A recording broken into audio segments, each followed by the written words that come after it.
Welcome to From Loneliness to Overflow with Matina. I'm your host, a holistic healing coach, divorce recovery coach, and a passionate advocate for personal growth and your guide on the journey to healing. This podcast is for those who are struggling with the feelings of loneliness, disconnection, feeling stuck, and who are ready to discover their inner potential and live a life overflowing with love and connection. Inside, we're going to explore the path from pain to transformation, bridging the gap between loneliness and abundance through heartfelt conversations, spirituality, energy work, and self-awareness. So let's get started on this soulful journey together.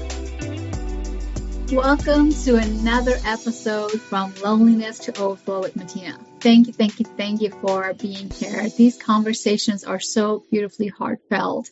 And today's guest is a beautiful light that I had the privilege of meeting in person. And I remember our very first meeting, enjoying and taking in nature, walking in nature, and really receiving her wisdom, her guidance, the way that she articulates, all of those beautiful things. So I can't wait for you to hear more about Jennifer. Jennifer, welcome. Thank you. I'm so excited to be here. So I feel like going back to that moment. We were on a walk, a hike, where it was entrepreneurs connecting. And it was a conversation about just surrendering and understanding that journey of where you've been, where you're going to, and what else can be possible. And as an intuitive business mentor, so I blend intuition with business strategy, and I help entrepreneurs really understand what it is that they want, and then drop that overthinking, let go of the overwhelm so that they can bring it to life with ease. And it sounds delicious, and it took me a long time to get here myself. And that's exactly the journey that I want to take our listeners to, because there's always an awakening in ourselves before we start doing the magic that we do today. So what was your loneliness moment or your disconnection moment where you're like, okay, things need to shift there? My business sucked. So I had started a podcast way before podcasting was cool. This was in 2008. It was called Vitamin Junkies, and the intention of the podcast was to inspire people to be proactive about their health. And I created it because I was feeling lonely in my wellness journey, and I really wanted to connect in with others and invite people to pay attention to what it is that they're putting in their body and be open to a new path. So I was just a mom who was passionate about wellness, and I had a co-host that was a naturopathic doctor. And my intention was to have that as my main business model, where I would find podcast advertisers. Well, as I said, podcasting was very new at that point, and I was also focused on the wellness world, which was just starting to gain some momentum. And I didn't believe in myself because and so it was very difficult for me to find the advertisers that I wanted to have advertising my podcast. I got a handful of advertisers. I was like, okay, so what else can I do with this? And I had a background in event planning as well. So it's like, okay, well, I can do corporate wellness. That was something that really lit me up. But again, 2008, the recession was happening. I'd go around knocking on doors at different businesses in the area, and there'd be no receptionist because they'd let her go. So again, I got a handful of clients doing corporate wellness. And it's like, I am really smart and I really love this. And I know that this makes a difference. Like, why isn't it working? And I felt so disheartened, and I was beating myself up, and I just was so low and unhappy. And so I came to a moment. It was March of 2010. It was early in the morning before anybody else was up. It's like around 6 a.m. and the house was dark. And I remember sitting on my couch, and I just gave myself permission to discover what made my heart sing. And in that moment, it was like the universe said, all right, she's finally listening now. Cue the signs, cue the signs, cue the signs. And well, the signs were probably always there, but I just didn't notice them. So the question you asked, Jennifer, was, what makes my heart sing? I gave myself permission, which is an important step, to discover what makes my heart sing. And it's fascinating how that little extra step was significant.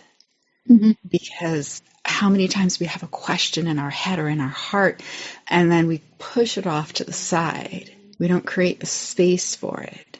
So I gave myself permission, and I went and I followed the nudges. I followed the joy. I followed the curiosity. And it was challenging at first because I'm a real control freak. And to be in this place of surrender, man, that was tough. Very tough. Why do you believe then that surrendering is so important? Because otherwise we're limited by our perception, which is molded by everything that we've experienced in the past and the paradigms of the current world. And it limits us from the gazillion different things that are actually out there that we go through life with blinders on. That is so true. And it's actually true for everyone. I want to claim that it's true for everyone because that's what I have experienced and seen from my end. What I'm very curious about is when you recognized, okay, first of all, I'm giving myself permission now. I'm giving myself permission to understand what gives me joy. And with that, you're also allowing yourself to surrender into the unknown. How was that for you? And what did you do when the unknown was scary or when the unknown was too uncertain? How did you guide yourself through those steps? Well, there's a common place that a lot of people come to as they're going through their spiritual journey where you feel like you're going crazy. Right. Because you start seeing so many synchronicities. And for me, I just started immersing myself in teachings as well as in circles around spirituality. So there were other people that helped me understand the context of what was going on. Yeah, I'm actually rather quote unquote self-taught.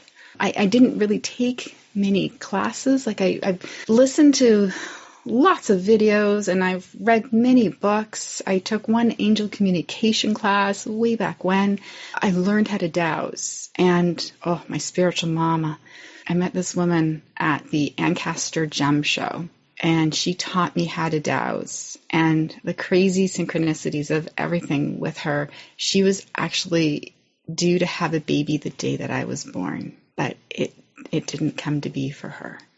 And she really took me under her wing and taught me so much around spirituality and around dowsing. That gave me such a solid foundation that helped me with navigating through on my own. There was something really significant for me about finding it on my own and not being confined to other people's dogmas. Like I wanted to explore. I wanted to learn Reiki, and I got to know every time I checked in. I wanted to learn Brenda Brennan's Healing Hands of Light, and I even borrowed a book from my friend, and then my intuition said, don't read it. Read this little section and that little section, but don't get clouded by that person's perception. So what is dowsing? Dowsing. Oh, it is using a pendulum. I'm just looking. I don't actually have a pretty pendulum right now, so I can use pretty much anything. This is just a random one that I have. I think my pendulum's just over where I do my morning practice. And so you can ask a pendulum. Well, really what you're doing is you're saying, hey, universe, hi, I'm going to use this tool here to talk to you. And right. Then you get calm, grounded, and centered and ask questions. And then you can use something called a ray chart. Yep. That you can use then to ask questions. So I'll say, ask on a scale of 1 to 10, how important is it for me to do this or not do that, as I'm evaluating different options for dates for events, locations for events. I plan the best vacations. So for instance, one of my favorite synchronicities was a vacation that I planned a few years ago for my family. And so I mapped dowsed to determine where to stay along the journey. Yeah. And we were going out to the East Coast in Canada. And so I dowsed to stay close to Quebec City for the first stop. And so with that information, then I start to search online, and then I'll do the search page, bring it up, and then I'll pull up my pendulum and say, okay, what I was looking for a bed and breakfast to stay at. That was before Airbnb was really a thing, or very popular at least. And then I'd look for it, and it's like, okay, on a scale, which one do I look at? And so there's 10 listings on that first page, and it's like, okay, number 5. And then I go with my due diligence and I look at it, and it's like, oh, cool. And then I let so for that very first place that we stayed at, it was a wonderful place. The people, the hosts were amazing. They were so kind to my kids. We got there at like 8:00. They said, "Oh, go for a swim. Here's a snack for the kids." Like, they were just wonderful. And then the next morning, while we're waiting for breakfast, I'm sitting in the living room and looking at all the books on their shelves, and it's like about angels and chakras. And so I was like, they are spiritual too, but none of that's on the website. So It's just really cool. And then I allowed each of my kids to pick their bucket list thing of what they wanted to do on the trip. And so my youngest wanted to go deep sea fishing. And so I was just like, okay, where's the best place to do that? PEI, Nova Scotia, New Brunswick, because we were going through all three. And I got PEI, and I said, okay, there's the tourism guide for PEI. Where's the best place? And I got the right section. It's like, oh, hey, it's really close to where we're camping. Imagine that. And I had doubts to where to camp as well. And then when we get to the place, it's just a really small outfit. The fisherman's out in the water already. And so we're waiting for them to come back. And then somebody else comes up and says, have you seen the reviews for this place on online? Like, this is the best place in PEI to go deep sea fishing. It's like, oh, that's great, of course. And so I don't really enjoy being on boats. So my husband and two boys went, and they had a phenomenal time. There was a double rainbow while they were out, and it was just amazing. So.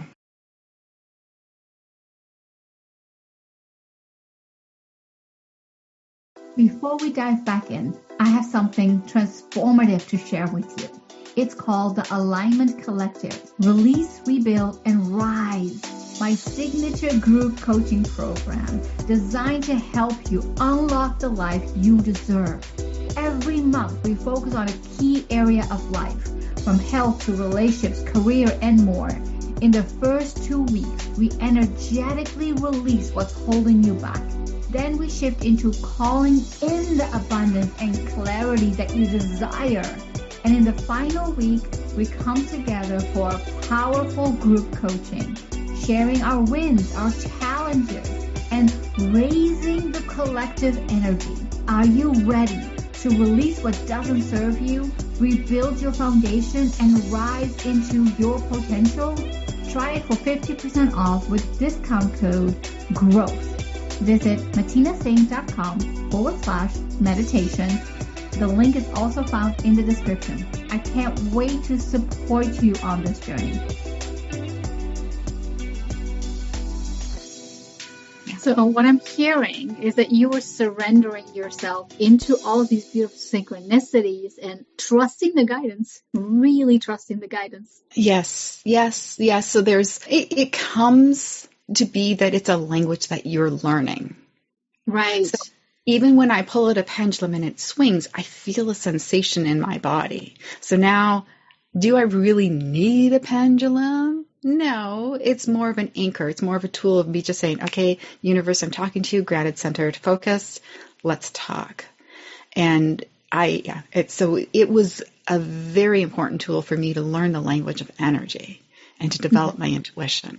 That is so powerful. And, there's something magical that happens when you are not stepping into other ways of learning things. And you're just giving your all to this trust, to this knowing that your guidance, that your angels, energetics, are going to speak to you, are going to guide you, are going to hold you, and going to really carry you through in anything that you do.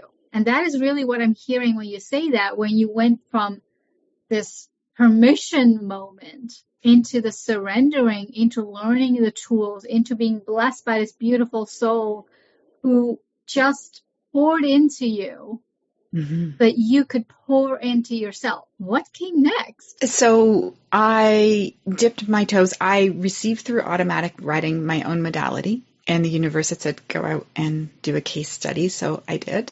And that was pretty crazy awesome as well. So the very first session I did was with a woman who's a Reiki master. The modality is called Connect to You, and the intention is to connect the soul with the heart and the mind so that you can more easily hear the messages from the soul and take the wisdom of all these three aspects of you to understand and trust in your intuition, fine-tune and follow your purpose, and come back home. And so the very first person that I did a session with, this is, back in 2012 now. She was a Reiki master. She had this crazy situation that was turning her life upside down, a pending lawsuit, and she was not herself. And so I came to her space. I had my notes. I literally had a stick drawing and wavy lines, move the energy this way and say this affirmation here. And here's a meditation.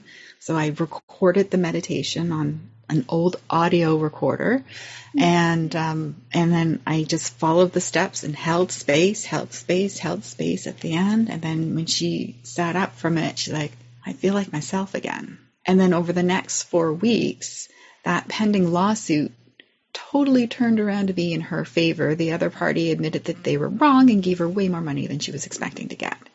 And she got her power back. And just more and more stories of that.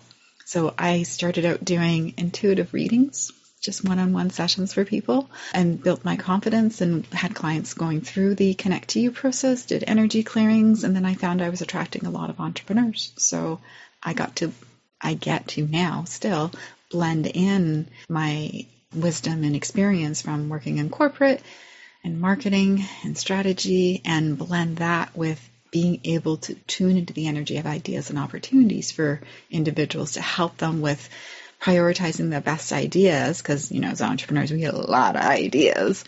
But which one is the best place to focus on right now that's going to help you with filling your purpose through your business? Filling your purpose through your business. How do you do that for yourself? How do you fill the purpose of your own business? How do I fulfill my purpose through my business? Yes. I'm on a mission to teach 1 million people how to check their inner battery as often as they check their phone battery. So this is about energy management, understanding how they're feeling, expanding self-awareness. And as you expand that self-awareness, you're tapping into your intuition. You're tapping into an understanding of who you truly are and listening more, listening better, yes, more self-compassion, more compassionate for others. Powerful tool. And that's my big overarching mission. And as I work with entrepreneurs one-on-one, I help them with getting that clarity in their business. I help them with pretty much going through what I went through, that journey of surrendering and letting go, or that heightening and more discipline in how they're showing up in their business. While there's the energetics of it, there's so much in our heads that we need to release and let go of. And once you can get more harmony within physically, emotionally, mentally, and spiritually, then it just gets so much more fun and so much easier too. So this is also another tool that you have received through your guidance to check your inner battery and to really bring it into words so that actually anyone can understand. Oh, battery, phone. Yeah, I get the concept. I understand it. But now you're talking about my inner battery. How did you come to this discovery of it? The idea of checking in physically, emotionally, mentally, and spiritually was part of my Connect to You modality. And then through the nudges, I got that it's kind of like an inner battery. And then I was given like a vision of, how there's this little avatars, caricatures of, it was like of me in a dress, one of my favorite dresses, and with a battery on my belly, and just using that as a method of conveying, hey, check inside. You've got your phone, you check it. How about we check your heart, your soul, your mind, what's going on within you instead, instead. Yeah, so bringing so much awareness. I've taught about 60,000 people so far. Through the radio interviews, conversations like this. Oh gosh, one of my favorite testimonials was from a girls' camp I volunteered at recently, locally here, and just hearing from the camp organizer how the girls were talking about it all week. She also reinforced the teaching all week, and that it was the talk of the table at dinner. And so it was a process that they brought home. So just imagine able to communicate your needs better with your parents and how they're better able to support you. And then those girls teaching their parents the process too. And then what that opens up for the parents as well of understanding your capacity and your energy. It's just, I love this. I love this so much because we don't forget to charge our phone. We need our phone. So we always charge our phone. And this misconception of, oh, I got my sleep, oh, I got my food, so my battery is up. But is it really up? Is it really up is what I'm hearing you say, where you are. No, you bring all of these elements together. Bring your heart and your soul and your mind, all of them together, and then check, then become aware. I love that. It's huge. It's huge. It's huge. Oh, it's a high performance tool. So yeah, it's a high performance tool. I'm so happy that you are choosing to continue to surrender. You're choosing to continue to be of service. You're choosing to recognize who are the type of client that you naturally are attracting, that you naturally are serving, that you naturally are taking to, and from where they are right now to that knowing of what else is possible, even if we don't know what else is possible. Well, what's fascinating is we do, because 95% of the time when I'm working with clients and I reflect back to them what I feel coming up, they're like, oh, I had that idea, or oh, that's been going on in my head for so long, and it just resonates. And so, or maybe I've just fine-tuned what they've been thinking about and dreaming about and just haven't had the courage. They've been blocked by the stories of, oh, could I? And it's like, yeah, it's on your path. The map, here's your map. I can see it right over there. It's on the way. So let's go. Yeah, it's a treasure hunt.